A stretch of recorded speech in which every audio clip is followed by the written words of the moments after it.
Good morning dear students. बच्चों, हम लोग लीनियर इनइक्वेशन चैप्टर पढ़ रहे हैं और लीनियर इनइक्वेशन में हमारे पास वर्ड प्रॉब्लम हमने आपको बता दी थी और वर्ड प्रॉब्लम बताने के बाद उसके आगे ग्राफिकल सॉल्यूशन कैसे करना है बच्चों, वो हम आपको बताएंगे कि ग्राफ कैसे बनाए जाते हैं और उससे सॉल्यूशन को कैसे बनाया जाता है। जैसे एग्जाम्पल नंबर बच्चों फर्स्ट है। एग्जाम्पल नंबर फर्स्ट में solve the following in equation graphically. इसको ग्राफिकली सॉल्व करना है। ये ग्राफिकली सॉल्व करने का मैटर मैं आपको बता रहा हूं। 2x + 3y is less than और इक्वल टू 6। बच्चों, लीनियर इक्वेशन में मैंने आपको सारे क्वेश्चन बता दिए, बस अभी मॉड वाले क्वेश्चन रह गए हैं। मॉड वाले सिलेबस में नहीं है, ठीक है। बाकी वर्ड प्रॉब्लम भी बताएंगे और वर्ड प्रॉब्लम अगर नहीं आ रही है तो बच्चों आप पूछिए। 2x + 3y is less than और इक्वल टू 6 है बच्चों। इसको ग्राफिकली सॉल्व करना है। एक क्वेश्चन को बहुत ध्यान से समझिए, ठीक है। अब इसमें आपको लेट कर लेना है कि 2x + 3y is equal to 6। सबसे पहले तो ये समझिए इसमें मैटर क्या है। मैटर ये है कि आपको ग्राफ पेपर पे ये बताना है कि ये जो x और y की वैल्यू है वो ग्राफ पेपर पे ये किस साइड में इसको शो कर रहे हैं। मतलब x और y की वैल्यूज जो हैं वो किस साइड में इसको सेटिस्फाई कर रही हैं। ये है मैटर, किस साइड में सेटिस्फाई हो रहा है। तो बच्चों हम लोग ये काम करेंगे। 2x + 3y को 6 ले लेंगे इज इक्वल टू 6 और ये ले लेने के बाद इज इक्वल टू 6 ले लेने के बाद एक लाइन को 10th में कैसे ड्रा करते थे वो मैटर ये था कि ये x हो गया और ये y। x 0 रख दिया तो y 2 आ गया। हम ऐसे ही बनाते हैं, आप x 1 और y निकाल लें। x 0 तो y बच्चों 2 हो गया और y 0 तो x 3 हो गया। सबसे पहला काम जो इन इक्वेशन है 2x + 3y is less than और इक्वल टू 6, इस इन इक्वेशन को ग्राफिकली सॉल्व करना है। तो 2x + 3y is equal to 6 ले लेंगे। इसमें x 0 लगाएंगे तो y 2 आ जाएगा। x 0 लगा के y निकाल लिया 2 और y 0 लगा के x निकाल लिया बच्चों 3। अब इसमें यह काम करा जाएगा कि हम लोग इसको ग्राफ पेपर पर ड्रा करेंगे, x और ये y, और ये हो जाएगा 1 2 3 1 2 3 और x 3 तो y 0 है तो बच्चों ये हो जाएगा 3, 0 पॉइंट और ये हो जाएगा 0, 2 पॉइंट और इसमें ये लाइन यहां से जाएगी ये लाइन जा रही है। x पर 3 और y पर 2 से जा रही है, यानी 3, 0 और 0, 2 से जा रही है। इसका मतलब है कि एक कोऑर्डिनेट है 0 और 2 और दूसरे कोऑर्डिनेट है 3, 0। तो बच्चों ये 2, 0 से 0, 2 और ये 3, 0 से जा रही है लाइन। अब इसके बाद ये काम आपको करना है कि इसमें x 0 और y 0 लगाइए। x और y जब 0 लगाएंगे तो 0 6 से लेस होता है। अगर 0 6 से लेस है, ये बात सही है, तो इस लाइन पर आप ये काम करेंगे कि इस साइड का 0, 0 की तरफ वाला रीजन को शेड कर दिया जाएगा। 0, 0 की तरफ वाले रीजन को शेड कर देंगे। ये 0, 0 की तरफ वाला रीजन शेड हो जाएगा। ये 0, 0 की तरफ वाला रीजन शेड हो गया। अभी मुझे आपको एक बार पूरी बात डिटेल में समझानी है। बच्चों इन इक्वेशन को हमें ग्राफिकली सॉल्व करना है। इन इक्वेशन को ग्राफिकली सॉल्व करने पर सॉल्व लिखा हुआ आएगा graphically. 2x + 3y is less than और इक्वल टू 6 है बच्चों। हम 2x + 3y को इक्वल टू 6 ले लेंगे और इक्वल टू 6 लेने के बाद x 0 लगा देंगे तो y निकाल लेंगे और y 0 लगा के x निकाल लेंगे। तो रिक्वायर्ड कोऑर्डिनेट 0 2 और 3, 0 आ जाएंगे बच्चों। 0 2 और 3, 0 जब आ जाएंगे तो एक पॉइंट होगा ये 0 2 और दूसरा पॉइंट बच्चों ये होगा 3, 0। इससे एक लाइन ड्रा कर लेंगे, हमें लाइन ड्रा करना है और लाइन ड्रा कर लेने के बाद हमारे पास बच्चों ये काम हो जाएगा कि इसमें x और y 0 लगा देंगे और x और y 0 लगा देने के बाद अगर आप कहेंगे कि सर 0 ही क्यों लगाया, अब हमें इस पूरे ग्राफ पर एक पॉइंट के कोऑर्डिनेट बिल्कुल पक्का पता होते हैं कि ये 0, 0 है। अगर 0, 0 इसमें लगाने पर ये इसे सेटिस्फाई करता है, यानी 0 6 से लेस होता है बच्चों, और 0 अगर 6 से लेस आता है 0, 0 लगा देने के बाद, तो 0, 0 की तरफ वाला जितना पोर्शन होगा वो सब इसको बच्चों सेटिस्फाई करेगा। यानी अब इधर के जितने कोऑर्डिनेट हैं, इस साइड के जितने भी कोऑर्डिनेट कोई भी आप इसमें लगा के देख लीजिए वो इसको सेटिस्फाई करेंगे। जैसे सपोज आपको लग रहा है कि 1, 0 इस साइड में है जिधर शेडेड रीजन, अभी मैं आंसर भी लिखूंगा, तो x 1 लगाइए और y 0 लगाइए तो 2 6 से लेस होता है, सही है, सेटिस्फाई करा। लेकिन जरा देखिए हम जा रहे हैं इधर 3, 2 पर, ये 3, 2 यहां होगा, इसे छोड़ दिया। 3, 2 3 और 2 लगाइए, x 3 और y 2, x 3 2 जा 6 और y 2 3 2 जा 6, 12 6 से लेस नहीं होता। यानी जिधर शेड हुआ है रीजन उधर का रीजन इसको क्या कर रहा है, सेटिस्फाई। तो हमारा मतलब ये निकलेगा कहने का कि शेडेड रीजन, आंसर हम क्या देंगे, आंसर ये दिया जाएगा shaded region and dark line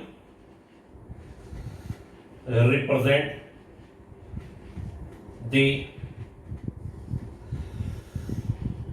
solution set of given inequation। Shaded region और डार्क लाइन सॉल्यूशन रिप्रेजेंट करती है जो इनइक्वेशन है उसका सॉल्यूशन सेट। बच्चों ये जो डार्क लाइन है बच्चों, ये जो डार्क लाइन है ये डार्क कर दीजिए, लाइन को डार्क, थोड़ा डार्क करा जाएगा। डार्क किसमें नहीं करा जाएगा उसमें बताएंगे। ये डार्क लाइन आपको इस पर पड़ने वाले जितने भी कोऑर्डिनेट हैं वो भी इस इनइक्वेशन का सॉल्यूशन सेट है, और सॉल्यूशन सेट हो जाने का मतलब होगा बच्चों कि वो इस लाइन पर जो कोऑर्डिनेट पड़ रहे हैं वो भी इसको सेटिस्फाई कर रहे हैं, यानी उसे इक्वल बना रहे हैं। क्या बना रहे हैं बच्चों, इक्वल बना रहे हैं। ठीक है, अब हमारे पास बहुत नॉर्मल सा मैटर है। जब देखिए एक क्वेश्चन और है और 2 क्वेश्चनों में आप मेरी बात बिल्कुल सही तरीके से समझ जाएंगे, और बोर्ड वाले अभी मत करिएगा। और इसका सेकंड पार्ट मैं आपको बता रहा हूं, देखिए बोर्ड पर बच्चों। सेकंड पार्ट है हमारे पास 2x minus y is greater than और equal to 1। 2x minus y is greater than और इक्वल टू 1। इसको ग्राफिकली सॉल्व करना है, ग्राफिकली सॉल्व करना है। फर्स्ट का second part 2x minus y is greater than और इक्वल टू 1। सबसे पहला काम, अब सीखिए फिर से, हम 2x माइनस y को इक्वल टू 1 ले लेंगे। यहां इक्वल टू लगा है या नहीं लगा है इससे बच्चों कोई मतलब नहीं है। इक्वल टू लगा है तब भी सही इक्वल टू लिया जाएगा, और नहीं लगा है तब भी इक्वल टू ही लिया जाएगा। ठीक है, क्योंकि हमें अभी लाइन ड्रा करनी है, और उसके बाद ये बच्चों हम लोग x और y ले लेंगे। x 0 तो y माइनस 1, x 0 लगाया तो y माइनस 1 और y 0 तो x 1/2, ये हो गया। और इसको ले लेने के बाद हम लोग क्या करेंगे, इसको ग्राफ पेपर बनाएंगे एक, और x और y आप ग्राफ पेपर भी ले सकते हैं और बिना ग्राफ पेपर के ही बनाइए। और x पे 1/2 लीजिए और y पे -1 लीजिए। x पे 1/2 देखिए जरा, ये हो गया बच्चों 1, ये 2, ये 1 और ये 2। x 1/2 है, ये 1/2 बच्चों यहां पर होगा और -1 यहां पर होगा और ये ड्रा कर लीजिए, ये 1/2 और ये -1, 0, -1। देखिए x की वैल्यू 0 और ये -1 और ये हो गया बच्चों 1/2, 0। ये दो कोऑर्डिनेट आ गए, 0, -1 और 1/2, 0। ये 1/2, 0 है बच्चों, ठीक है।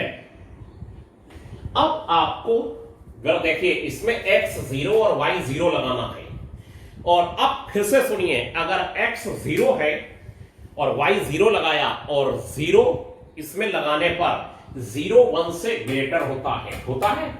और अगर 0 बच्चों 1 से ग्रेटर है तो ऐसा होता नहीं है। इसका मतलब है आपको 0, 0 की तरफ का रीजन नहीं शेड करना है, उसके दूसरे तरफ का रीजन शेड करना है। और इस साइड का रीजन आप शेड कर देंगे बच्चों, तो ये लिख दिया जाएगा कि ये जो शेड है, ये करने के बाद ये हो जाएगा आपका आंसर कि dark line and shaded region. अब आप 0, 0 के अपोजिट साइड में चले गए, क्योंकि 0, 0 ने इसको सेटिस्फाई नहीं किया। अगर 0, 0 इसको सेटिस्फाई करेगा तो 0, 0 की तरफ के जितने कोऑर्डिनेट है वो सब सेटिस्फाई करेंगे। और 0, 0 अगर सेटिस्फाई नहीं करेगा तो उसके अपोजिट के जिधर 0, 0 नहीं है, ये सब पूरा रीजन जितने कोऑर्डिनेट होंगे ये सब इनफाइनाइट सेट, इसको क्या करेंगे, सेटिस्फाई। ठीक है, तो बच्चों ये एक इंपॉर्टेंट टर्म आ गया हमारे पास, ये सब इसको क्या करेंगे, सेटिस्फाई। तो क्या इंपॉर्टेंट टर्म हमने आपको बताया कि आंसर क्या लिखा जाएगा, shaded region and dark line represents the solution set of given inequation. Dark line and लिखिए, dark line and shaded region represents the solution set of given inequation. सबसे पहले बच्चों क्या काम करा जाएगा, अगर 2x minus y is greater than or equal to 1 है, ठीक, तो पहले आप इसे equal to 1 बना लीजिए, और equal to 1 बनाने पर इसमें x 0 लगाइए और बच्चों y निकालिए, फिर y 0 लगाइए और x निकालिए, फिर उसे ग्राफ पेपर पर x और y एक्सिस बना के एक रफ तरीके से, लेकिन ये डिस्टेंस इक्वल मेंटेन होनी चाहिए। अगर 0 और 1 के बीच की डिस्टेंस आपने 1 सेंटीमीटर ली है तो 1 और 2 के बीच की भी डिस्टेंस 1 सेंटीमीटर लीजिए, और ऊपर ये 1 सेंटीमीटर 1 2 और नीचे भी ऐसे 1 सेंटीमीटर 1 2, या तो फिर आप ग्राफ पेपर ले लीजिए तो ज्यादा बढ़िया, ऐसा कोई जरूरी नहीं है कि ज्यादा बढ़िया हो जाएगा। फिर आप ये लाइन ड्रा कर लीजिए, लाइन कहां से पास हो रही है, 0, -1 और 1/2, 0 से। और यहां पर लाइन ड्रा करने के बाद बच्चों इसे इक्वल टू है तो इसे डार्क कर दीजिए, और फिर क्या करिए, इसमें जो इन इक्वेशन है उसमें x 0 और y 0 लगाइए। 0 और y 0 क्यों लगाइए, क्योंकि बच्चों 0 और 0 ही हमें पता होता है पूरे ग्राफ पेपर पे कि 0, 0 किधर है। और भी पता चल सकते हैं, जैसे ये पता चल सकता है 1, 0, आप ये 1, 0 लगाइए, 1, 0 लगाएंगे तो 1, 0 देखिए, अगर आप इधर का लगाएंगे तो 2 इज ग्रेटर देन और इक्वल टू 1, इसको सेटिस्फाई नहीं कर रहा है। अगर इधर का एक भी कोऑर्डिनेट इसको सेटिस्फाई नहीं कर रहा है तो इधर के जिधर ये जो मैंने छोड़ा इधर का कोई भी रीजन इसको सेटिस्फाई नहीं करेगा, इधर का कोई भी आंसर आपको सेटिस्फाई करता दिखाई नहीं देगा। इसलिए उधर का रीजन हम लोग शेडेड नहीं करते और हम लोग उसके अपोजिट साइड का रीजन शेड कर देते हैं बच्चों। अपोजिट साइड का रीजन शेड कर दिया जाएगा, और अपोजिट साइड के रीजन में आप कोई भी कोऑर्डिनेट इसमें लगा के देख लीजिए, जरा लगा के बस आप आज दो ही क्वेश्चन समझिए ध्यान से। ये 2, 0 इसमें लगाइए, 2 2 जा 4 -0, बताइए सेटिस्फाई हुआ। 4 1 से ग्रेटर होता है या नहीं होता है, होता है, ठीक है। तो फिर ये इसको सेटिस्फाई कर रहा है बच्चों, इसका मतलब है। तो हम लोग आंसर क्या लिखेंगे, shaded region and dark line represents the solution set of given in equation. और बच्चों हमारा मोबाइल कुछ गलत गड़बड़ हो रहा है और सही होने गया हुआ है, इसलिए वीडियो छोटी आ रही है अभी, ठीक है। और जल्द ही कल से आपको अच्छा वीडियो मिलेगा। आज के लिए बच्चों इतना ही, थैंक यू।